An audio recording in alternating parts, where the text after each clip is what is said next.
Welcome to our very first episode of Varsity Clues, where we dive into the school life myths and legends.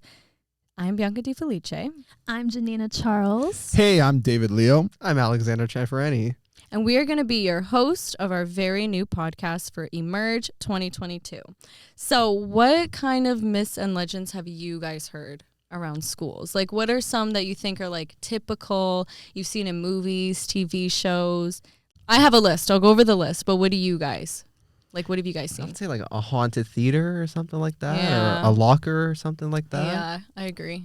Is one of the things on the list the Humber Lakeshore campus? Yeah, Yes. That's a pretty big one. Psychiatric hospital, I've heard yeah. that a lot. definitely like a ghost in like the girls' fitting room. Yeah. Or in like the like gym. Harry Potter kind Yeah. of thing. You know, Or from two. Harry Potter, the ghost left his body, went into the classroom, started teaching. Oh, the you're saying like class. a ghost professor, a like ghost professor teaches a class and like kids are just Yeah. don't know what's going on. Yeah, I guess so. Yeah. Okay, for sure, yeah. So the list that I have here, these are obviously not real, but these are what movies, TV shows, and like the media kind of says about universities. But obviously we're going to dive into real life stories that have actually happened around some in Toronto.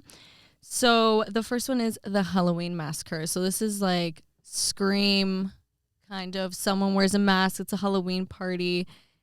And Just your basic like run of the mill like yeah. horror theme, yeah. Like Yeah. the new Scream movie That's just came one. out. Like that's it. Yeah. Another one could be the dead roommate, but we will get back to that in episode 3. Wink, wink. Oh. Another one can be the statues come to life. This one I kind of feel like would actually be true. Like pictures on the walls, like the eyes move. Like I feel like U of T would have that because it's an older school. That creeps me out. I know. Man. You know, like the Mona Lisa, how the eyes follow you Yeah, around. like I would not go to a school like late at night because I'd be terrified. We have secret tunnels below the campuses. Ah, that's the one I Oh heard. yeah, David. Yeah. That is one that could be true. The other ones are still very like movie type, but I feel like that one could be true. Headless ghosts, a lot of ghost stories. Ghosts of former professors. That's what Alex was saying. Ghost of builders.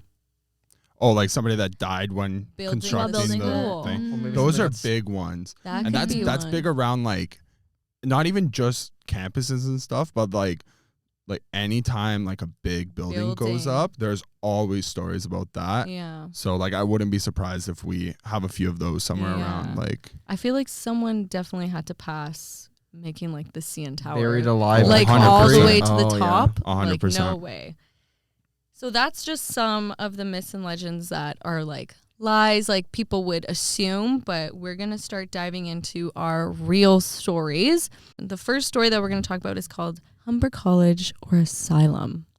right off the Humber website, this is a first-hand account from Julian, who used to be a Lakeshore student. So he says, "We were in the basement of the G building and we saw a very creepy looking door. The door handle was held together with duct tape. My friend and I hesitantly decided to go through the door and realized this was an entrance to the tunnels. Walking through the tunnels, the doors closed behind us with a loud creak. That already right there sending shivers up my spine. We screamed, but continued through the tunnel, hearing faint footsteps, whispers in the darkness, and the sound of doors opening and closing in the distance. So what are you doing as soon as you open? Are you going to continue walking down the hallway? Like you hear no. whispers and you hear doors shutting behind you. What are you doing? Like Turning Zero around. shot. I'm doing a 180. That's what I'm saying. It's like the people in the scary movies, like they know that the serial killer is like behind them. So they like somehow like run, but then trip on air. Like I can't. Like that. That literally makes me so mad. Like there was literally nothing on the floor. Why'd you trip? Listen, You know what I I'm not Fred from Scooby-Doo, so I am turning around, getting back into my car, and Immediately. driving as far away as I could.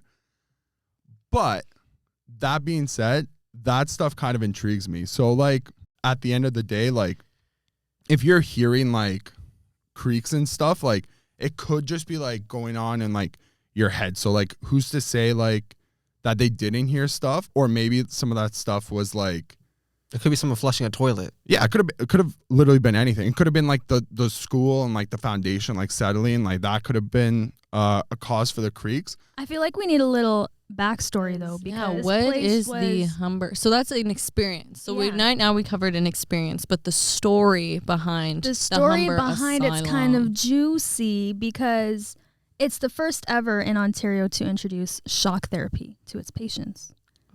Yeah, this right? is the first asylum built, right? In Ontario.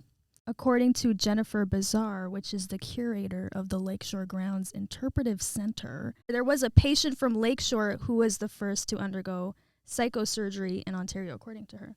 So that's kind of interesting, too. Like, they had patients there, and then they built, a school on top of it. I think asylum. They used some of the buildings. So the buildings there are the same buildings they used for the asylum. Grounds, right. But they made the school the same location. Yeah, I would not want to go there. I would not want to go. No shot. Like if I knew like my school was built on an asylum, like I would, first of all, if I had class that was like 5 to like 7, I would just tell my professor I'm not coming that late. Like even just walking to my car, I would be like, no. It would just creep me out. You know what I mean? Yeah. I've been on those grounds at night actually, and it's not that bad. It's a really nice campus. It's a very nice campus. Oh, beautiful location. Yeah. But right by the lake. Knowing the history behind it, it does give you like the creeps, but it's still a really good I've never school. been down in 100%. those hallways and like experienced the chill, but I have been outside. It's kind of peaceful, but you could see that area had a lot of history and a lot of different stories that students have heard. You said that you walked around the campus. I don't know if you saw I went this to high school there. Oh, yeah, even better. I don't know if you saw this stat, but supposedly over 1,500 people died at the asylum. They have they only have 100 marked graves, however. So who's to say like maybe you weren't stepping over some graves? Like, so these are possible. They said that they're buried blocks away from the corner of Horner and Evans. If you're from Toronto and you're around that area, you would know where that is.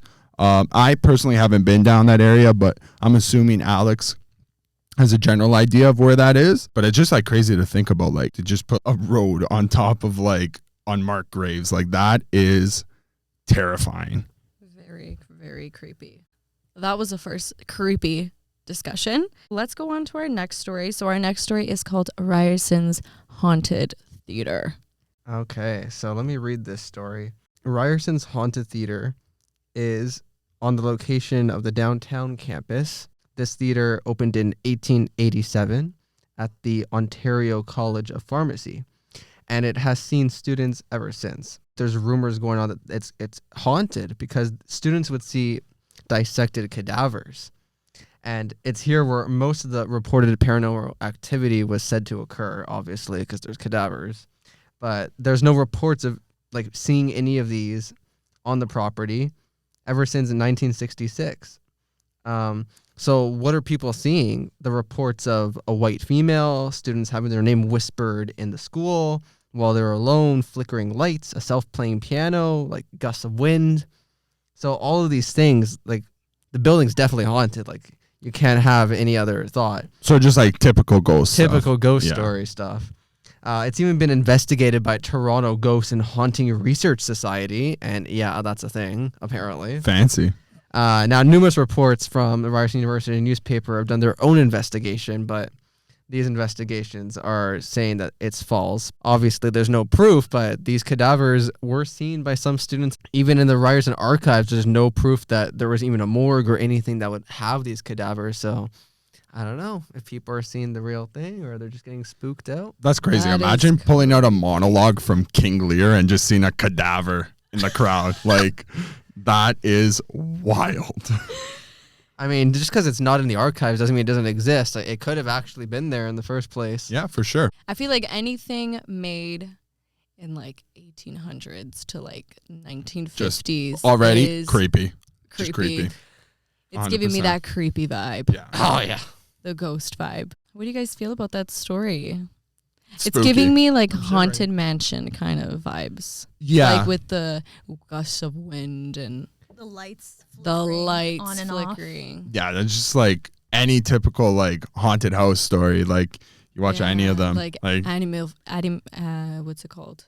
The Amityville Horror. Yes, I couldn't say it. I think Yeah. what makes it even creepier is that students themselves have admitted to feeling That a they felt supernatural that. presence Yeah. there. No, 100%. That's like always the worst. Like actually like, coming into contact. Like, I don't know. I've never personally been in contact with the supernatural before. I feel like Not yet. You haven't. That's Child. I'm kidding. Usually children are the ones that kind of. oh yeah, become they have more like some sixth sense. supernatural. Those guys. Animals can also feel it. Yeah, animals too. I also believe that when someone passes, their next form is an animal, but that's just me. That's interesting. That's like Buddhism, right? Like reincarnation. Yeah, like every time you like see a butterfly, it's like someone who. It's somebody in a passed. past life. Mm-hmm. Yeah. Or like someone who's like a grandparent or someone who's close to you that passed. Yeah, I could get behind that. Kind That's of kinda cute. Yeah, that's why I have it tatted. Thank you. So I guess we can go into our third story. Do you want me to take it over? Do you want to read it? Yeah, for sure, Bianca. Take it over. So this story is called the Christie Mansion. This is very haunted mansion kind of vibe. So this is located at the University of Toronto campus. It's Regis College, the School of Theology. So basically, William Christie, he basically lived in this house with his wife and kids, but he had a mistress. That's the twist. He had a mistress. They had no idea that she was living there because he kind of kept her away in a room and Room away 29. away from the family and his wife. Let me mention his wife. So basically, she was put in the room. There was food that was brought to her by a paid-off servant. So Yeah, he basically, butler, right. paid off people to hide this woman in the house. So shortly before Robert died in 1926, that's how you know it's creepy, because it's 1926. He sold the house. He lost interest in the woman first, and then she Yes. went mad and eventually hung herself In the house. using bed sheets Yeah. in the room 29. Yeah. So basically, she wanted him to leave his wife. This is like a typical story. The mistress wants him to leave his wife. He doesn't leave his wife. She goes mad and then Kills herself. kills herself. And now that room is haunted by Yeah. her spirit. And then he removed the body and apparently buried her somewhere in Queen's Park, which lies across the street from the Victorian mansion. That's a little creepy. Queen's Park, people go there all the This is time. a very juicy A little story. spicy, yeah. I think this is one of my favorites because it's very like dramatic. He had a mistress and then the mistress killed herself because he didn't want to leave his wife. That sounds like something straight out of a Hollywood script right there. Yeah, I know. 100%. Well, probably like I feel like a lot of horror movies and stuff probably got their scripts from like legends that they heard. Like if anyone's ever watched like The Exorcist, the creator of The Exorcist actually like traveled around the world and got, it was like Egyptian or something, like stories about Like demons and stuff. demons. Because if you see in the beginning of the movie, there's like this demon that they show, and that's the demon that's in the child. So I kind of feel like there's like history around like why these things happen, or like where horror movies have gotten their information from is these stories, just like Christie Mansion or the theater at Ryerson. Like they kind of just don't come up with it. They do their research and then they kind of like figure it out. It's almost like Harry Potter. Like Harry Potter, she did research around the world to figure out people's names, spells, the monsters, the goblins. So these stories actually have a really big impact on a lot of things that we kind of live around. TV shows, movies, everything. These like stories actually impact a lot of the media and entertainment that we are consuming. Yeah, no, 100%. Like you could definitely see this being made for a horror movie. Like the story itself is just like laid out in front of you, right? The whole thing about the mistress.